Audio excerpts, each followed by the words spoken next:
na, Mami. Magkita na lang tayo mamaya. Oo, sige, sige. Ngayong Lunes sa abot kamay na pangarap. Dito naman na kumuha ng pagkakataon itong si Zoe nang tawagan itong kanyang ina na si Moira at kinamusta.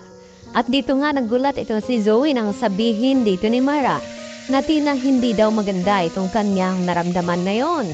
Dahil may sakit nga siya at inuubo at dito nga nag-alala ng husto itong si Zoe. At nagtanong nga itong si Zoe kung ano-ano pa ang mga sakit dito ni Moira.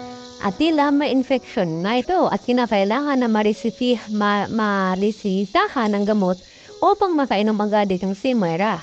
Kaya dito naman na sinabi ni Zoe na kinakailangan na magkita daw sila mamayang gabi. At habang kausap ni Zoe itong si Moira ay hindi na malaya ni Zoe na nasa likuran pala niya itong si Doc Lyndon Javier.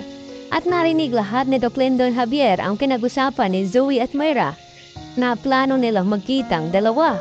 At dito nga, na ibinaba na ni Zoe itong cellphone at kinumprangta ni Doc Lyndon Javier itong si Zoe. Nakausap niya pala itong kanyang ina at namsisinungaling ito na sinabi sa kanila na wala daw siyang alam tungkol dito kay Moira. At dito nga nakiusap itong si Zoe kay Doc Lyndon na sana raw ay sa kanila na lang iyon at huwag nang iparating kay Doc RJ. At dito naman na sinabi ni Doc Lyndon Javier na hindi nga daw maaari dahil dapat malaman daw ito ni RJ na may connection pala itong si Zoe at itong si Moira at balak pa nilang magkita. Nang sa ganon ay matulungan nga niya makatakas ang kanyang ina. At dito nga na sinabi ni Zoe na hindi daw niya intensyon na tulungan itong kanyang ina. At dito naman na inausap ng masinsina ni Zoe si Lyndon na kung gusto daw nito na sumama itong si Doc Lyndon habang magkita daw sila ni Moira. Nang sa ganon ay mahuli na nga daw ito upang matigil na nga ang kasamaan daw ng kanyang ina. Subalit tila hindi kumbinsido itong si Doc Lyndon sa mga sinasabi nga dito ni Zoe. Sa kabilang banda, inausap naman ang receptionist itong si Annalyn sa pagkakala na itong si Zoe na may importanteng tawag nga daw sa kanya na naghihintay. At tila isang babae nga daw ito at nagtaka itong si Annalyn dahil hindi naman daw siya itong si Zoe. Baka daw ay ina ni Zoe ito.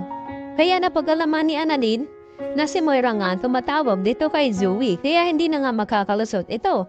At ang tanging gawin na lamang ni Doc Lyndon na ipaalam kay Doc RJ ang tungkol sa pag-uusap ni Zoe at dito ni Moira. Nang sa ganun ay masit up nga nila ito upang mahuli. Samantala, nang dito pala sa Japan sa Nagoya itong si Kinito dahil may mahalaga nga itong inaasikaso. At sakto naman na nakita niya dito itong si Moira na paalis na nga ng Japan. Bago nga paalis itong si Moira ay tumawag pa sa kanyang anak na si Zoe na narilis na nga daw niya itong bagong identity ng passport. At dito naman nalungkot itong si Zoe kung kailan daw alis nito at sinabi ni Zoe na hindi man lang daw ba sila magkita sa huling sandali. At tila naawa naman ang husto itong si Moira sa kanyang anak kaya nagpasya ito na makipagkita dito kay Zoe. At dito na nga ang tamang pagkakataon at tumawag din itong si Kinito kay RJ at ipinaalam na nandun na nga sa airport tong si Moira na kanilang hinahanap at parang papaalis na nga ito. At tila sinabi rin dito ni Doc Lyndon Javier na alam niya na magkikita daw itong mag-ina na si Zoe at itong nga si Moira kaya ito na ang kanilang pagkakataon upang hulihin nga na tuluyan itong si Moira. Kaya yan ang ating abangan mamaya mga kapuso, dito lamang yan sa abot kamay na pangarap.